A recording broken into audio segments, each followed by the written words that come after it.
जय हिंद दोस्तों। तो आप कैसे हैं? उम्मीद करते हैं आप सब बढ़िया होंगे और खुशहाल होंगे और अपने तैयारी में जुटे होंगे। आइए एक टॉपिक को डिस्कशन करने जा रहे हैं और ये टॉपिक क्लास 12 और 10th में पूछा जाता है और क्लास 10th में 5 मार्क्स में पूछा जाता है तो क्लास 12 में 2 मार्क्स में पूछा जाता है। ठीक है, और दोनों के लिए और ऑब्जेक्टिव भी इस पे पूछा जाता है। इस पे एक एक मार्क्स का ऑब्जेक्टिव पूछता है, आर का मान दे देता है, एफ का मान पूछता है, ऑब्जेक्टिव भी पूछता है। तो आइए हम तो पहले सत्यापित करेंगे कि एफ बराबर आर बाई 2 किससे होता है, और किससे सत्यापित करेंगे तो अवतल दर्पण से सत्यापित करेंगे। किससे करेंगे सर जी? तो अवतल दर्पण से सत्यापित करेंगे। ठीक है, तो दोनों आदमी आराम आराम से देख लीजिएगा। और अगर 12th में आएगा तो कैसे करना, देखो हम कुछ लिख कर नहीं रहे, आप लोगों को ऐसे ही करना कि कहाँ ब्लैक की सहायता लेना है, कहाँ ब्लू की सहायता लेना, और देखिएगा आपको पूर्णतः समझ में आएगा। पूर्णतः समझ में आया, ये मेरा वादा है। ठीक है, देखिए आप लोगों को क्या करना है, सबसे पहले एग्जाम का कॉपी शीट मिलेगा और यहाँ उसमें अगर क्वेश्चन ये दिखेगा क्या दिखेगा, अवतल दर्पण से ए बराबर आर बाई 2 को सिद्ध करे। तो आप लोगों को क्या करना है, सबसे पहले आप लोग चित्र बनाइए। क्या बनाइएगा? चित्र बनाइएगा। आज चित्र हेडिंग डाल लीजिएगा और चित्र बनाइएगा। चित्र बनाइएगा, चित्र में क्या, यहाँ पर एक ऐसे इस प्रकार का कर्व लाइन खींचिएगा और इधर साइड कलाई कर दीजिएगा। ये जो बनेगा इसका नाम रख दीजिएगा। इस सर जी क्या बन गया? तो ये अवतल दर्पण बन गया। क्या बन गया? तो अवतल दर्पण बन गया। मेरे से भी आप लोग अच्छा डायग्राम बना सकते हैं। कर्व लाइन खींचिएगा। ठीक है, अब अवतल दर्पण का नाम ऊपर है एम और नीचे है एम डैश। एम का मतलब मिरर होता है, इसलिए एम और एम डैश ले लिया गया। ठीक है, और ये जो बना है आकृति, इसका नाम क्या है? तो अवतल, क्या है? अवतल दर्पण है। ठीक ठाक, चलिए इसको थोड़ा इधर खिसकाते। अब क्या करना है आप लोगों को? अब आप लोगों को करना है, इस एम और एम डैश का एक मध्य बिंदु होता है जिसे आप लोग क्या बोलते हैं? तो ध्रुव बोलते हैं। यहाँ पी को बोल देना। ठीक है, पी बोल देना। अब यहाँ से एक लाइन गुजरना है, पी से लाइन गुजरना है, जिसे आप लोग क्या बोलते हैं? तो मुख्य अक्ष बोलते हैं। तो सीधी लाइन गुजार लीजिएगा।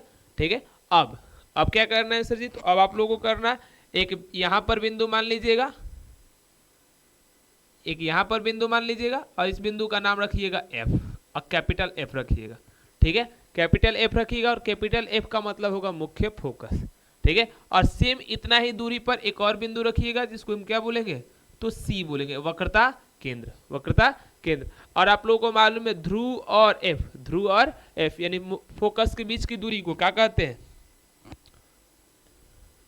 यहाँ और यहाँ के बीच की दूरी को स्मॉल एफ कहते हैं। क्या कहते हैं? Small F. स्मॉल एफ का मतलब फोकस दूरी। ठीक है, और सी और पी के बीच की दूरी को क्या कहते हैं? तो कह दीजिएगा आर कहते हैं। क्या कहते हैं? तो आर कहते हैं। ठीक है, इतना डायग्राम में आप लोगों को समझ में आ रहा होगा। ठीक है, क्लियर। अब आते हैं, अब आप लोगों को क्या करना, इसके बाद मुख्य अक्ष से एक किरण को गुजार देना। मुख्य अक्ष से एक किरण को गुजार देना। आइए गुजार देते हैं। मुख्य अक्ष से एक किरण को गुजारना।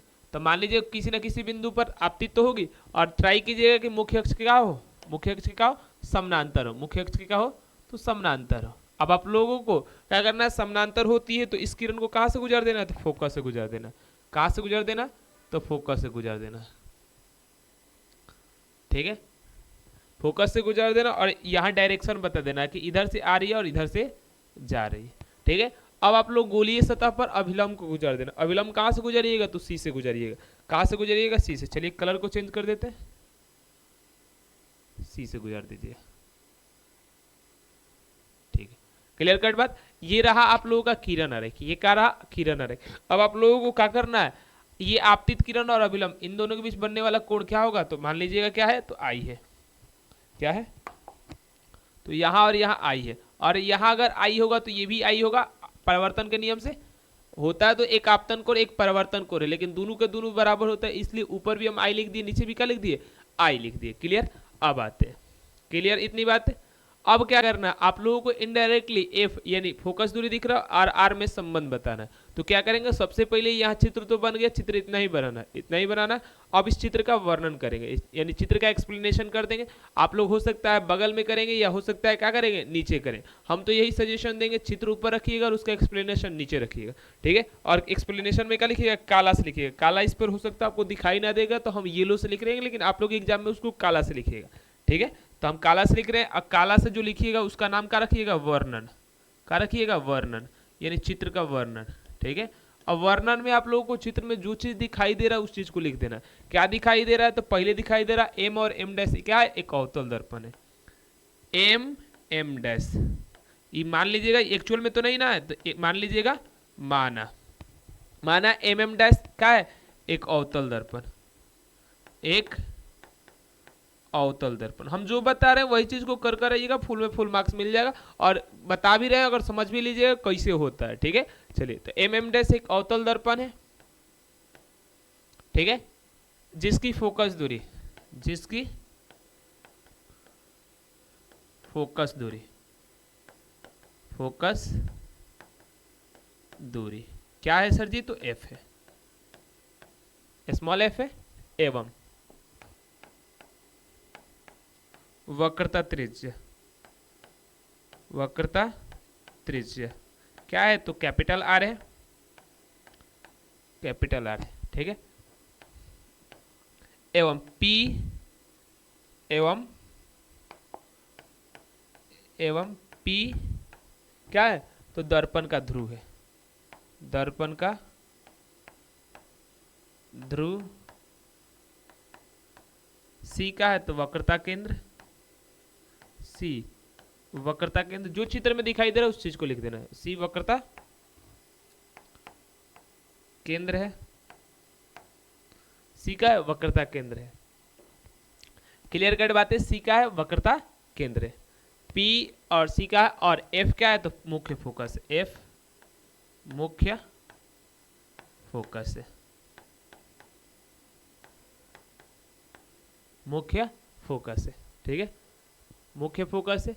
अब मुख्य फोकस हो गया, F मुख्य फोकस है। ये रहा चित्र का क्या वर्णन, ये रहा चित्र का वर्णन। इतना हम लोग कर आएंगे, अगर ये क्वेश्चन आएगा तो इतना कर आएंगे। अब इसके बाद क्या कीजिएगा, तो इसके बाद करिएगा सत्यापन, इसके बाद क्या कीजिएगा, सत्यापन। सत्यापन कैसे स्टार्ट कीजिएगा, यहाँ हम बता रहे हैं सत्यापन कैसे स्टार्ट कीजिएगा। तो सत्यापन में त्रिभुज को चुनाव कीजिएगा। अब त्रिभुज को चुनाव करने के लिए त्रिभुज तो बनाना पड़ेगा।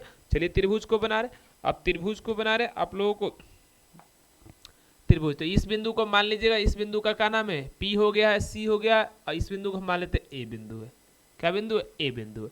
अब बारी आएगा कौन कौन इसमें एंगल बराबर है, कौन कौन इसमें एंगल बराबर है। आइए कौन कौन एंगल बराबर। अब देखो आप लोगों ने शायद पढ़ा होगा, कोई टीचर आपको मैथ वाले बताए जरूर होंगे, अगर दो समानांतर रेखा को एक तिर्यक छेदी रेखा काटती है तो यहाँ जो कोण बनता है, यहाँ जो कोण बनता है वही यहाँ बनता, और यहाँ जो कोण बनता है वही यहाँ बनता है। यानी अगर जेड आकृति का होता है तो यहाँ अगर आई कोण बनेगा तो यहाँ भी कौन सा कोण बनेगा, तो आई कोण बनेगा। ठीक ठाक। यानी अगर ऊपर आई बन रहा है तो यहाँ भी कौन सा कोण बनेगा, तो आई बनेगा। ठीक है, यानी दिख रहा है त्रिभुज। त्रिभुज किसकी बात करें, त्रिभुज, त्रिभुज ए सी एफ में, ACF में। अब एंगल को बराबर करेंगे, एंगल को बराबर करते हैं ACF में। ठीक है, ACF में कौन कौन एंगल बराबर है, तो अगर इस बिंदु को हम जहां से आ रही है तो उस किरण का नाम रखे A रख दिए, A उसको हटाकर हम कर दें यहाँ पर A हटा देते हैं,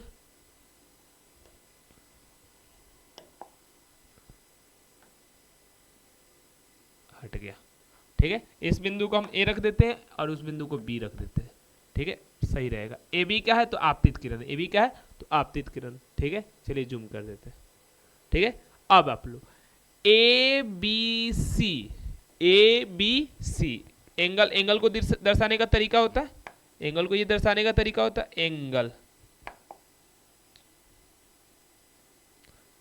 एंगल, ये एंगल दर्शाने का तरीका। एंगल किसकी बात कर रहे हैं, ABC, ABC, ABC यानी B एंगल की बात करें, ये किसके बराबर है, बराबर है किसका, तो CBF, CBF angle CBF। Sir जी क्यों बराबर है, तो परावर्तन का नियम कहता है, परावर्तन का नियम कहता है ऊपर अगर एंगल R हो, I होगा तो नीचे भी कितना होगा, तो I हो। ये परावर्तन के नियम के अनुसार बराबर है, तो परावर्तन के नियम से, परावर्तन, परावर्तन, परावर्तन के नियम से। इतनी बातें समझ में आ गई नियम से। चलिए अब हम आप लोगों को नेक्स्ट चीज बता रहे हैं। अब एक और एंगल को बराबर हम कर रहे हैं एकांतर कोण से। कैसे, तो एंगल, फिर यही बात, एंगल कौन सा, ABC, फिर वही एंगल की बात कर रहे हैं, एंगल ABC बराबर है किसके, तो एंगल किसका, अब एंगल हम बात कर रहे हैं BCF, एंगल BCF का है सर जी बराबर है, तो ये दोनों के दोनों का है बराबर है, तो इसका कंडीशन है दोनों का है एकांतर, एकांतर, एकांतर कोण है, दोनों एकांतर कोण है इसलिए का है बराबर है। समझ में, एकांतर कोण यहां समझा दिए। ऊपर अगर आई बनता, अगर ऊपर यहाँ 30 डिग्री तो कह सकते हैं यहाँ भी कितना डिग्री, तो 30 डिग्री। ठीक है, जब भी अगर तिर्यक छेदी रेखा मान लीजिए दो समानांतर रेखा और तिर्यक छेदी रेखा, तो यहाँ अगर कितना बनेगा, यहाँ अगर 30 डिग्री बनेगा तो यहाँ कितना बनेगा, तो 30 डिग्री बनेगा। ठीक है, सत्यापन भी कर सकते हैं लेकिन याद रखिएगा। ठीक है, इतना तक याद रखना। अब इसको हटा देते हैं, मिटा देते हैं।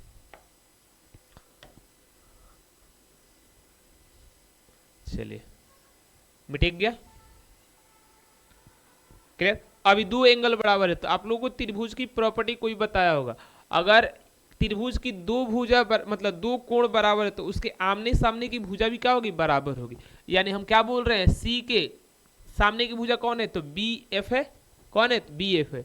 और बी के सामने की भुजा कौन है, तो सी एफ है। अगर दो कोण बराबर तो उनकी आमने सामने की भुजा भी क्या होती है, बराबर होती है। समद्विबाहु त्रिभुज की प्रॉपर्टी है। यानी ये चीज होगा तो क्या होगा, अब इसके आप लोग नीचे लिखिएगा, नीचे लिखेंगे तो हमको चित्र को छोटा करना पड़ेगा। आप लोग नीचे लिख लीजिएगा नोट कर कर, हम यहाँ लिख देते हैं। ठीक है, आप लोगों के कॉपी पे नीचे ही लिखना है, नीचे, क्योंकि मार्क्स जितना आप लोग बढ़ाइएगा उतना ज्यादा मार्क्स मिलेगा। ठीक है, आते हैं अब बारी एंगल। तो इस सी के सामने वाला कौन है, भुजा। देखो यहां हम लिख देंगे त्रिभुज, लिख देंगे ये बतिया जो बोल रहे थे, त्रिभुज के क्या दो कोण, दो कोण का है बराबर है, दो कोण बराबर है, बराबर है। तो उनके सामने की भुजा क्या होगी, उनके सामने की भुजा भी क्या होगी, बराबर होगी। भुजा का मतलब खाने वाली भुजा की बात नहीं करे, कौन सी भुजा, आप लोग समझ पा रहे हैं। भुजा क्या होगी, बराबर होगी। ठीक है, त्रिभुज के दो कोण बराबर हैं तो उनके सामने की भुजा क्या होगी, बराबर होगी। दिखाई तो दे रहा होगा, चलिए थोड़ा जूम आउट कर देते, बराबर होगी, यहां लिख देते होगी, होगी। यानी सर जी किस किस भुजा की बात करें, तो भुजा हम बात करें सी के सामने कौन है, तो बी एफ है, बी एफ। यहां बोल रहा है तो किसी को कुछ और सूझ रहा होगा, लेकिन उस चीज को नहीं सोचना है। चलिए बी, ठीक है, बीच में बराबर। अब आता है इसके बाद बी एफ हो गया। अब इसके सामने, बी के सामने की भुजा कौन है, तो सी एफ है। सी एफ बी एफ और किसके बराबर, तो सी एफ के बराबर होगा। ठीक ठाक, इतनी बातें समझ गए। अब आप लोगों को इसको आप लोग तत्काल के लिए समीकरण का बोल दीजिएगा, समीकरण नंबर 1, समीकरण नंबर 1। जितनी बातें हम बता रहे हैं समझ में आ रही है, यही सब चीज करके। अब देखो इतना हम समझा रहे तो टाइम लग रहा है, इतना टाइम नहीं लगाना है, क्या करना है, जल्दी जल्दी सॉल्व कर कर आना है। अब कैसे सॉल्व कीजिएगा हम उस चीज को बता रहे हैं। अब देखो आप लोगों में जो दर्पण होता है बहुत छोटा होता है, बहुत छोटा होता है। बहुत छोटा का मतलब ई बनाने के लिए हम इतना बड़ा बनाए, लेकिन दर्पण बहुत छोटा का मतलब इति चुकी, इति चुकी दर्पण होता है। तो इति चुकी जब दर्पण होगा तो क्या होगा, तो बी पी के काफी करीब होगा, बी पी के काफी करीब होगा, तो बी पी के काफी करीब होगा। यानी आप लोगों के लेवल यानी 10th और 12th के लेवल में दर्पण को छोटा मानकर ही सारा डेरिवेशन हुआ है। दर्पण बड़ा होगा तो कुछ और प्रक्रिया होगी, लेकिन आप लोगों के इस कंडीशन डालकर ही सब डेरिवेशन पूछा जा रहा है कि दर्पण का है बहुत छोटा है। तो दर्पण जब बहुत छोटा होता है, यहां लिख सकते हैं दर्पण छोटे होने के कारण, छोटे होने के कारण, छोटे होने के कारण बी क्या होगा, पी के काफी करीब होगा। काफी करीब को क्या बोलते हैं, निकट, काफी निकट होगा। तो सर जी निकट होगा मान लिए, तो निकट होगा तो क्या होगा, तो हम बी के जगह पी लिख देंगे, तो पी एफ इक्वल टू क्या हो जाएगा, तो सी एफ हो जाएगा। अब इसको क्या बोल दीजिए, समीकरण नंबर 2 बोल दीजिए। अब आते हैं अब चित्रानुसार, चित्रा हमने एक चीज को सिद्ध कर दिया, बी एफ किसके बराबर, तो सी एफ के बराबर, नहीं सॉरी पी एफ किसके बराबर, तो सी एफ के अनुसार बराबर। अब चित्रानुसार, चित्रानुसार आप लोग कह सकते हैं, आइए चित्र में चलते हैं। चित्रानुसार कह सकते हैं B F, B sorry P F plus C F, चाहे एफ सी किसके बराबर, तो आर के बराबर है। चलिए हम लिख देते हैं इसको मान लीजिएगा, अब यहां नीचे लिख रहे हैं, नीचे लिख रहे हैं चित्र के अनुसार, यानी ये जो बात हम बोल रहे हैं चित्र के अनुसार बोल रहे हैं, चित्र के अनुसार। चित्र के अनुसार हम क्या बात बोल रहे हैं, बात यही बोल रहे हैं कि जो, देखिए ऊपर देखते रहिएगा चित्र, हम उसी के अनुसार हमको याद है और समझ है इसलिए हम लिख देते हैं पी एफ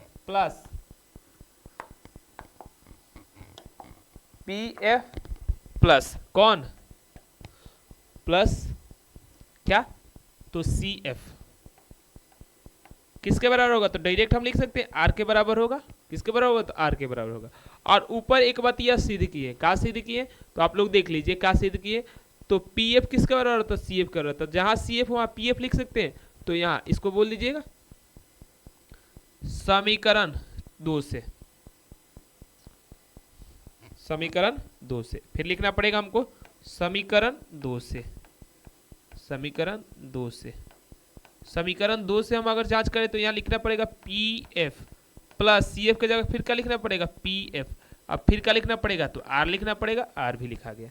आइए अब पी एफ थोड़ा देखिए तो क्या हम माने हैं, चित्र में देखिए पी और एफ क्या माने, तो छोटका एफ माने, तो छोटका एफ लिख दीजिए। आज दूगो पी एफ कितना, 2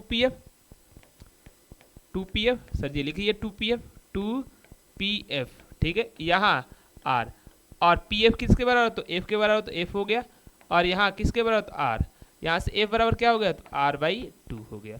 और यही चीज का क्या, अति सिद्धम या सत्यापन। इतना कर आइएगा आप लोगों को फुल मार्क्स 5 नंबर मिल जाएगा, 10th की बात कर, इतना कर आइएगा 5 नंबर, और क्लास 12th वाला अगर कर आएंगे तो उनको कितना मिलेगा, तो 2 नंबर, ठीक है। इतना कर आइएगा आप लोग।